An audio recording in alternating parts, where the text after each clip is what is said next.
Ceci est un livre audio autogénéré par Google. Les éditions Max Milo présentent Des sages pas très sages de Ivan Stefanović. Les 9 sages du Conseil constitutionnel sont chargés de censurer la loi si elle n'est pas conforme à la Constitution. Pourtant, les présidents de la République, du Sénat et de l'Assemblée désignent légalement ces juges pour 9 ans non renouvelables, sans exiger d'eux la moindre compétence ou la moindre expérience. Bienvenue chez les fous. Ces 9 septuagénaires sont d'anciens politiciens ou de hauts fonctionnaires nommés par simple copinage politique. En fait, le travail de ces sages est assuré discrètement par une dizaine de hauts fonctionnaires compétents et expérimentés, eux. Ce club des étouffeurs impose un terrible silence, à droite comme à gauche sur ses agissements.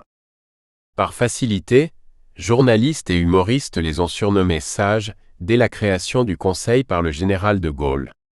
Cette étiquette relève de l'illusion, de la chimère. Elle masque les incroyables et multiples dysfonctionnements d'une véritable sinécure. Notre enquête révèle que la belle rémunération des sages est illégale à hauteur de 56%. Elle dépend de l'exécutif qui, de son côté, produit la majorité des lois examinées par le Conseil. Quand à tout moment, l'État peut supprimer cette indemnité illégale, quelle indépendance et quelle impartialité attendre de ceux qui sont censés être les garants de la Constitution, de l'État de droit et des libertés des Français? Ivan Stefanović a été journaliste à l'AFP, à VSD et à France Soir. Il a écrit plusieurs livres à succès dont Aux frais de la princesse, Gis et la Thèse 2007. Le Sénat, un paradis fiscal pour des parlementaires fantômes, édition du Rocher 2016, et Petits arrangements entre amis, Albin Michel 2020. Des notes sont disponibles sur les éditions e-book et brochets du livre.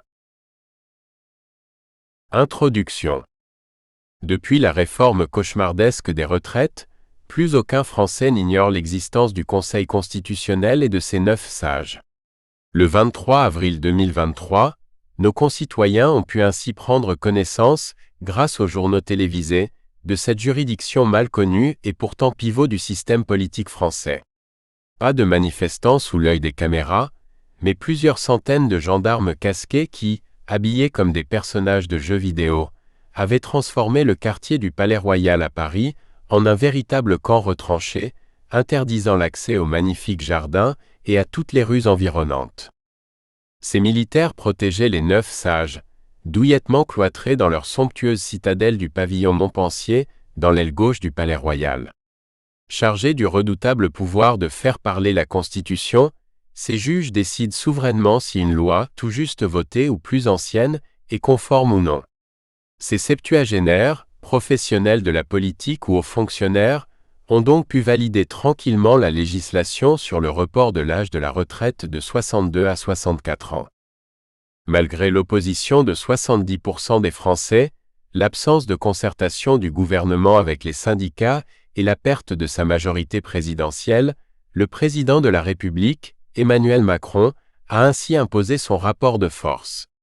Annonciateur du futur chaos politique né de la dissolution, cet épisode final du feuilleton des retraites intervenait à l'issue de 3 mois de manifestations de rue dans tout le pays, d'affrontements pitoyables à l'Assemblée nationale et d'une motion de censure rejetée par 9 voix d'écart seulement. Qui étaient ces sages? 3 ont été remplacés depuis, qui ont permis au chef de l'État de gagner son dernier grand pari.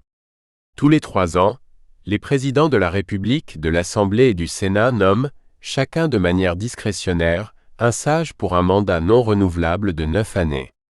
Derrière chacune de ces nominations, il y a, bien sûr, une stratégie politicienne dont Emmanuel Macron a largement bénéficié. 7 des 9 sages, qui ont validé la loi sur report de l'âge de la retraite, étaient très officiellement de droite ou proches de Macron. Privilège extrêmement rare dans la République française, ces mêmes septuagénaires ont le droit de cumuler leurs nombreuses pensions de retraite privées et publiques. Celles-ci s'ajoutent à leur traitement versé par le pavillon Montpensier. Ils reçoivent ainsi entre 22 000 et plus de 30 000 euros bruts par mois, dont 15 000 à 16 000 euros au titre du Conseil constitutionnel. En bon français, cela s'appelle la plus belle sinécure de la République française. Emmanuel Macron leur doit une fière chandelle pour la loi sur le report de l'âge de la retraite. Sans eux, le chef de l'État serait déjà devenu ce qu'il refuse toujours d'être, un président sans pouvoir réel, faute à la dissolution et au décès de la logique majoritaire. En un mot, enserré dans les mailles du droit constitutionnel, Jupiter n'est pas dans une meilleure position que Louis XV ou Louis XVI qui affrontaient l'opposition des grands officiers de justice royaux des 13 parlements de l'Hexagone. Cette noblesse de robe a été l'un des acteurs principaux de la chute de l'Ancien Régime. Aujourd'hui, les sages sont les successeurs de ces notables et propriétaires terriens, possesseurs de leurs charges de grand officier de justice. Certes, Emmanuel Macron ne disposera jamais de lettres de cachet pour s'imposer au juge constitutionnel.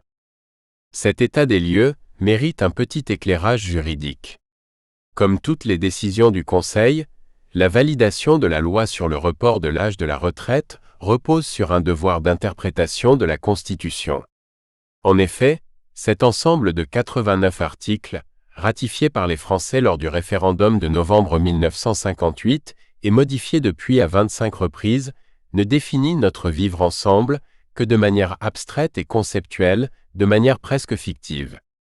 Et la loi, établie comme la norme juridique suprême depuis la Révolution, n'est plus aujourd'hui souveraine que dans le respect de son maître, la Constitution de la Ve République.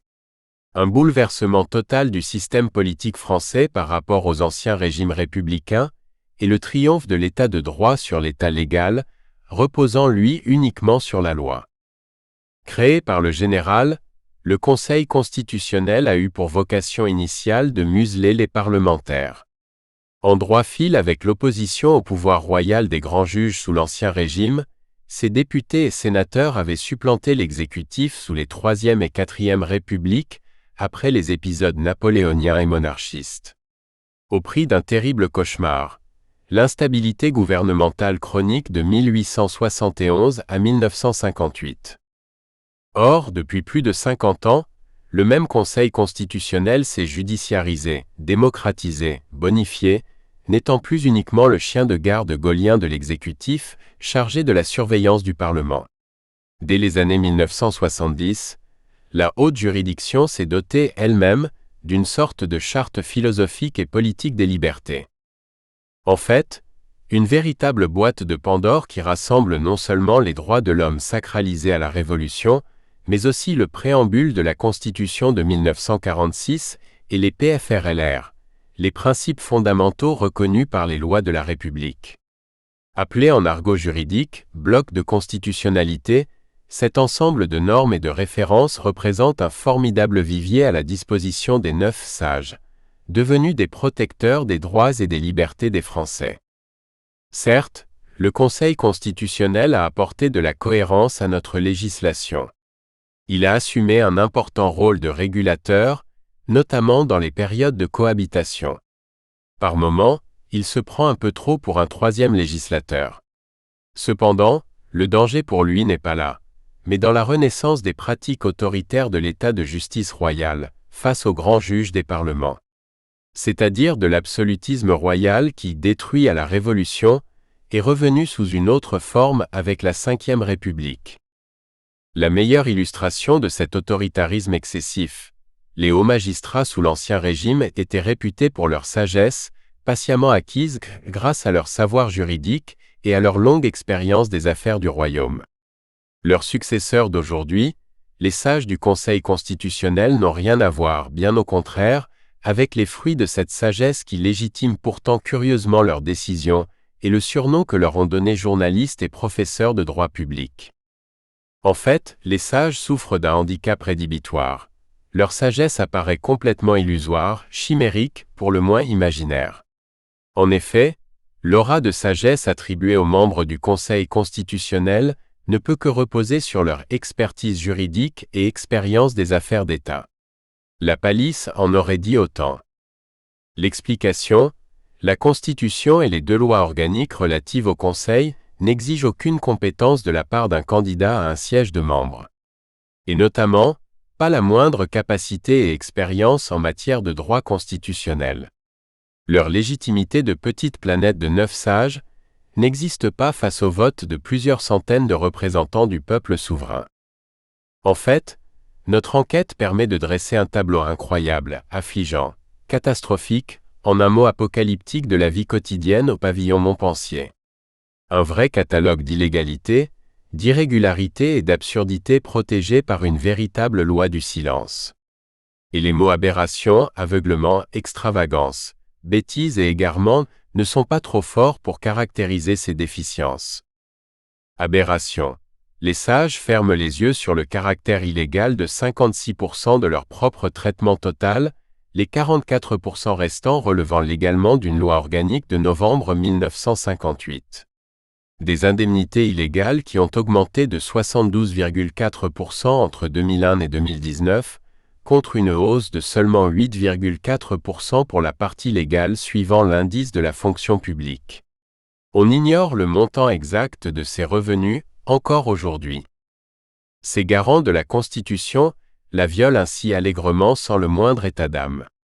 La part illégale de leur indemnité est décidée de manière discrétionnaire, chaque année, par l'exécutif. Le même exécutif voit ses projets de loi examinés par ces mêmes sages, bien entendu en toute indépendance et impartialité. Bienvenue chez les fous. Aveuglement. La Constitution et le règlement interne du Conseil imposent à ces mêmes sages des conditions de travail tyranniques, chronophages, en un mot très stressantes et éprouvantes. Leurs décisions sont à rendre dans des délais étrangement trop contraints, d'1 à 3 mois selon la Constitution. Le principe de base de toute juridiction, le contradictoire avec la présence d'avocats pour toutes les parties, est banni le plus souvent. Enfin, il leur est interdit d'élire leur président, l'Élysée le désignant de manière discrétionnaire. Extravagance. Le règlement interne du Conseil empêche chaque sage d'avoir le moindre collaborateur, c'est-à-dire un expert constitutionnel choisi par lui pour mener l'instruction d'une saisine de manière indépendante, sans passer par le mystérieux et tout-puissant service juridique du pavillon Montpensier. Tout est disposé, organisé, pensé, pour que chacun des 9 juges constitutionnels ne bénéficie pas des moyens humains et matériels pour exercer sa mission correctement. Le service juridique fait le job en lieu et place des sages, de manière très subtile, il est vrai. Il suffit parfaitement à la tâche et protège contre tout gouvernement des juges, la hantise de l'exécutif et du Parlement français. Bêtise et égarement. Seule la présence d'un sage aux qualifications juridiques de haut niveau permettrait de réduire l'influence excessive du secrétaire général du Conseil et du service juridique, c'est-à-dire d'un professeur de droit public. Le bémol, cette catégorie d'experts reste interdite de séjour au Conseil constitutionnel, étant considérée comme la porte ouverte au gouvernement des juges. Les 9 sages ont ainsi perdu peu à peu leur pouvoir d'instruction et de décision. D'autant plus que seulement 7 professeurs de droit public, les meilleurs spécialistes en droit constitutionnel, ont été nommés au Conseil constitutionnel depuis 1959. En revanche, 24 conseillers d'État, soit 3 fois plus, ont été membres du pavillon Montpensier. Sans compter les secrétaires généraux de l'institution, 9 sur 10, ses présidents, 4 sur 11, et plusieurs membres du mystérieux service juridique. Tous ces derniers administratifs faisaient ou font également partie du Conseil d'État, comme nombre de leurs collègues à la fois conseillers d'État et sages. Avant d'être parachutés au Conseil constitutionnel comme membres ou fonctionnaires, ceux-ci ont été juges ou conseillers du gouvernement. Aussi, ces maîtres des requêtes ou conseillers d'État souffrent d'une maladie héréditaire, le légitimisme. En effet, il n'est pas question pour eux de paralyser l'action des pouvoirs publics. Présents dans toute la haute administration et au gouvernement, ils respectent une règle d'or depuis 2 siècles, le droit de tout gouvernement en place de ne pas voir son action entravée. Légitimistes donc par rapport à l'action gouvernementale, les 320 et quelques membres du Conseil d'État dominent de la tête et des épaules les autres hauts fonctionnaires au sein de l'exécutif. La messe est dite au Conseil constitutionnel, comme dans le reste de l'État. On a trop besoin d'eux. Le Conseil constitutionnel est un bon symbole de la démocratie française dans laquelle l'administration a pris un poids si écrasant qu'elle en éclipse les représentants du suffrage universel. Sous ces 2 casquettes, cette haute administration a complètement capté le pouvoir des juges constitutionnels, sous l'uniforme des sages eux-mêmes, ou sous celui des A de la procédure, affectés au service juridique dirigé par le secrétaire général de l'institution, conseiller d'État lui-même. Que deviendra le pavillon de Montpensier, lorsque les sages nommés par le RN auront la majorité des sièges ou presque d'ici 2031? La haute administration du Conseil sera-t-elle légitimiste, comme tradition lui conseille, ou voudra-t-elle défendre l'état de droit? On peut sérieusement se poser la question, quand on apprend que le Conseil constitutionnel lui-même ne respecte pas beaucoup le même état de droit dans son fonctionnement au quotidien. C'est notre enquête. Première partie, des juges marginalisés. Le peuple souverain pense être libre, il se trompe fort, il ne l'est que durant l'élection des membres du Parlement. Sitôt qu'ils sont élus, il est esclave, il n'est plus rien. Jean-Jacques Rousseau, du Contrat social, 1762. Chapitre 1. Ancien patron et démolisseur du Conseil. Il n'a jamais eu son bac. Jean-Louis Debré a été successivement conseiller de Jacques Chirac ministre, maire de Paris et Premier ministre, juge d'instruction, député-maire d'Évreux, ministre de l'Intérieur, président de l'Assemblée nationale et enfin du Conseil constitutionnel. Au moment de quitter cette institution en mars 2016, ce compagnon de route historique et confident du même Jacques Chirac avait décidé de changer de métier. Et surtout, de ne pas être à la retraite. Reconverti en comédien, avec toujours la même passion, il parcourait désormais la France avec sa petite compagnie de théâtre. L'acteur avait quitté la politique, avant qu'elle ne le quitte, comme il le soulignait avec jubilation. Le nouvel artiste n'a pas eu trop de mal, les deux salles Richelieu de la Comédie Française étant mitoyennes des locaux du Conseil constitutionnel depuis 1799. Et contrairement à ses 8 prédécesseurs et 2 successeurs à la tête de la haute juridiction, Jean-Louis Debré ne détestait pas les coups de théâtre. Il est même parti définitivement à l'âge de 80 ans suite à un AVC, le 4 mars 2025. Il venait, 2 mois auparavant, d'annuler une tournée théâtrale dans toute la France. Son spectacle, Ces femmes qui ont réveillé la France, devait débuter le 11 mars 2025 au théâtre municipal de Libourne, avec sa partenaire et compagne. Et malheureusement, il n'a pas pu nous recevoir conformément à son souhait. Avant de se lancer dans sa nouvelle profession à l'âge de 72 ans, Jean-Louis Debré, auteur jusque-là de romans policiers et d'essais historiques sur la République française, avait terminé, en mars 2016, ses 9 ans de mandat comme président du Conseil constitutionnel. Ce disciple tardif de Molière laissait la place à son successeur désigné par François Hollande, le très médiatique et policé Laurent Fabius. 5 mois plus tard, le tout nouveau comédien jetait aux orties son devoir de réserve, qu'il avait juré par serment d'observer en tant que président de la haute juridiction. Jean-Louis Debré publiait alors le récit de ses 9 années 2007 à 2016, passées à la tête du Conseil constitutionnel sous le titre théâtral « Ce que je ne pouvais pas dire », Robert Laffont, 2016. Tout à la fois un grand succès de librairie, plus de 100 000 exemplaires, et un énorme pavé dans la mare. Jean-Louis Debré n'est pas arrivé par hasard à la tête du Conseil constitutionnel.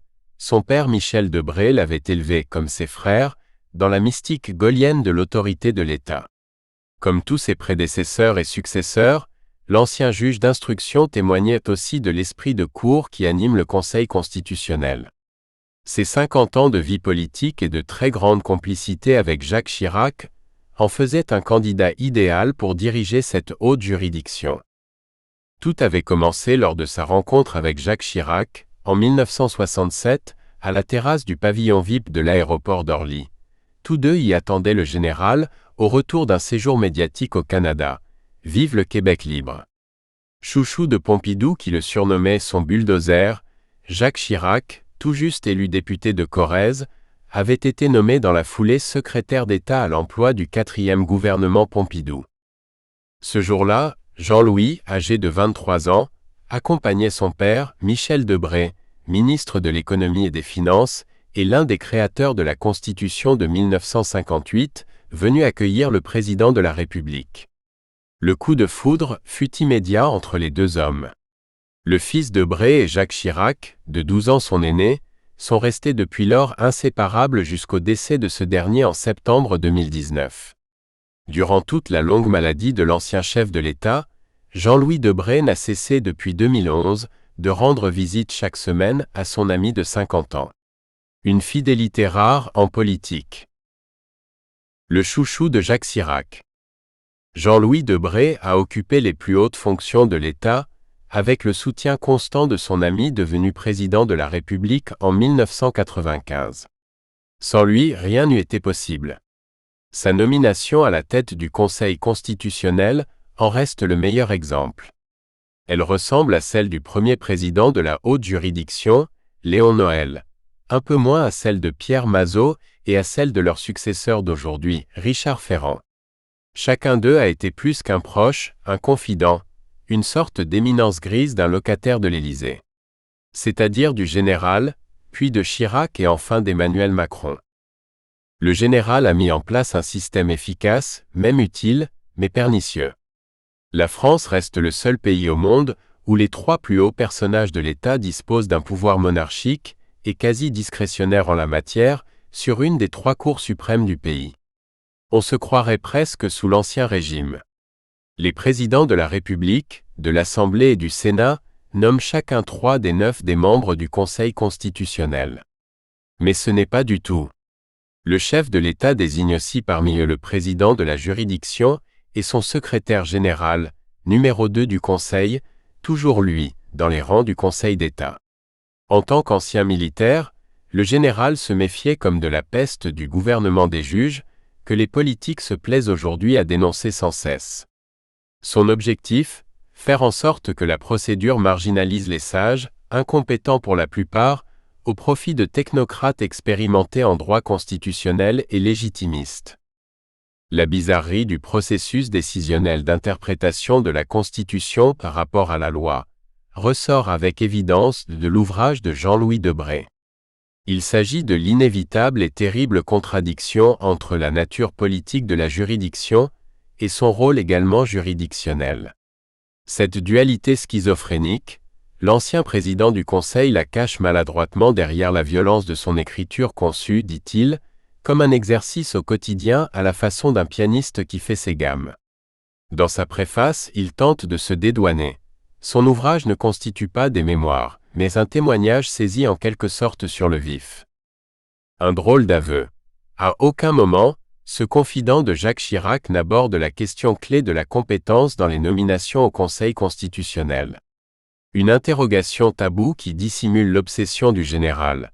Faire en sorte que les personnalités les plus compétentes, les professeurs de droit public, ne soient nommés au pavillon Montpensier en réalité qu'en fonction de critères politiques. Comme les autres membres. Et finalement, l'ancien président du Conseil constitutionnel de revendiquer sa sincérité avec un culot invraisemblable. J'ai souvent suspecté les mémorialistes d'être surtout préoccupés de valoriser leur action, de laisser d'eux l'image la plus favorable ou positive, sans craindre l'autosatisfaction ni l'autosuffisance. Nadia Tueni, poète libanaise d'expression française aujourd'hui disparue, nous rappelle-t-il, nous invite à écouter la respiration des mémoires. C'est ce que j'ai tenté de faire, avec la certitude d'être sincère, mais pas forcément impartial. Sauf que depuis 2007, une de ses principales missions à la tête du Conseil constitutionnel consistait, entre autres, à marquer à la culotte le nouveau président de la République, Nicolas Sarkozy. Rien, ni personne, notamment pas Jacques Chirac, n'avait réussi à écarter du chemin de l'Élysée ce curieux personnage, aujourd'hui sous bracelet électronique, et en attente de multiples jugements au pénal. À la date du 3 février 2008, Jean-Louis Debré ne cache pas la version qu'il avait pour le président de la République de l'époque. Cet affichage par Sarkozy de sa vie, cette pipolisation m'exaspère, et malgré mon devoir de réserve, je brûlais de le dire publiquement. J'ai déclaré que l'image donnée actuellement de la fonction présidentielle ne correspondait pas à l'image que s'en font les Français. J'ai ajouté qu'il fallait veiller, lorsqu'on est titulaire d'une haute fonction, à ne pas la désacraliser. Impartial et indépendant, Jean-Louis Debré. Une entreprise de démolition du Conseil, Nullement question pour nous de remettre en cause l'ouvrage de Jean-Louis Debré, qui constitue une formidable source d'information pour les Français sur un petit club très secret de notre République oligarchique. Les centaines d'ouvrages sur le Conseil constitutionnel se contentent de décortiquer, le plus sérieusement du monde, la doctrine du pavillon Montpensier, c'est-à-dire l'évolution de sa jurisprudence vue par le monde universitaire. À l'exception de quelques courageux, ces juristes universitaires ne s'intéressent pas du tout au fonctionnement interne de l'institution. Et pour cause, on a tout fait pour le leur cacher, et ils ne souhaitent pas trop y mettre leur nez. L'explication principale, nombre d'universitaires rédigent la doctrine dans des revues spécialisées. Ils en tirent des revenus réguliers, et une aura certaine de ces commentaires sur les décisions du Conseil constitutionnel. Quelques dizaines d'autres professeurs en droit public, discipline dont fait partie le droit constitutionnel, représentent un marché financier important, dit des portes étroites ou amicus curiae, dans le jargon professionnel, en tant que conseillers informels d'avocats. Pour le compte très officiel de ces derniers, un professeur de droit public peut présenter un mémoire dans le cadre d'une procédure devant la juridiction. L'universitaire intervient sur la saisine pour faire connaître ainsi son point de vue, en se faisant grassement payer. L'un des plus renommés professeurs de droit public, Guy Carcassonne, décédé en 2013, avait rédigé 29 portes étroites depuis 1993. Un record. Et des sages ont souvent validé l'argumentation de ce brillant homme d'action et d'influence, faute de temps, pour mener une réelle instruction des dossiers qu'on appelle des saisines et de compétences. En 1996, ce professeur à l'université de Nanterre avait publié un ouvrage de vulgarisation intitulé La Constitution, préfacé par son père spirituel, le doyen Georges Vedel, et co-signé, à partir de 2016, avec le conseiller D', Marc Guillaume, secrétaire général du Conseil constitutionnel de 2007 à 2015, une parfaite illustration de la grande famille du pavillon Montpensier, qui regroupe les élites politiques, administratives, universitaires et économiques. À l'évidence, au milieu de ces travaux peu critiques, ce que je ne pouvais pas dire forme une terrible charge contre le Conseil constitutionnel et Jean-Louis Debré lui-même. Quelques exemples parmi beaucoup d'autres. Le récit d'un déjeuner avec le président du MEDEF, qui lui présente sa liste de desiderata, fiscalité à modérer, etc. De façon d'autant plus confiante que le même dirigeant lui a confié, rapporte-t-il, que nous n'avons pas été déçus par les décisions précédentes du Conseil, en écho au nombre record de censure de dispositions fiscales évoquées longuement quelques pages plus haut. Le compte-rendu d'une visite en Turquie, en mars 2009, où il est satisfait d'être particulièrement bien reçu et raconte comment les plus hautes autorités le remercient avec chaleur de la censure par le Conseil de la loi sur le génocide arménien. Enfin, la relation d'autres exploits de sa part, du moins à ses yeux, narrée sans aucune distance, d'une façon toujours confondante de naïveté. Le roi du persiflage politique. Comment expliquer cette naïveté ? Il faut se pencher sur le passé de ce roi du persiflage politique, esprit libre et indépendant, très culotté, parfois cinglant et partisan. Certes, l'ancien président de l'Assemblée nationale stigmatise à juste raison l'inflation législative et évoque de manière attachante son père, sa petite famille, le général et son Jacques Chirac, qu'il a nommé à la tête du Conseil constitutionnel. Rien ou presque rien n'échappe à sa vindicte, sauf bien sûr les grands et petits secrets lourds et embarrassants du pavillon Montpensier. À l'image des indemnités illégales, à hauteur de 56% de sa rémunération totale, qui lui ont été versées, comme à ses collègues, par le Conseil constitutionnel pendant 9 ans. Pas un mot sur ces illégalités et le grotesque manque de moyens matériels et humains de ces mêmes sages, alors que la République leur versait à l'époque 15 000 à 16 000 euros bruts par mois, sans compter leurs multiples pensions de retraite d'élus. Ce qui doublait pour certains leurs revenus. Jean-Louis Debré avait droit, lui, à une indemnité mensuelle brute de 16 500 euros au pavillon de Montpensier. Il se moque de nourrir dans son ouvrage un sentiment anti-élite à l'encontre d'une oligarchie qui n'a plus rien à voir avec le suffrage universel ou le mérite professionnel. Mais il fait preuve plutôt d'un esprit de cour qui fédère un petit groupe de 9 notables, défendant bec et ongles leur pavillon Montpensier au nom d'une justice siglée, indépendante et impartiale. Leur justification, le devoir évident d'ingratitude, selon la jolie formule de Robert Badinter. Nous espérons que vous avez apprécié cet aperçu. Pour continuer à écouter ce livre audio sur Google Play Livres, utilisez le lien dans la description de la vidéo.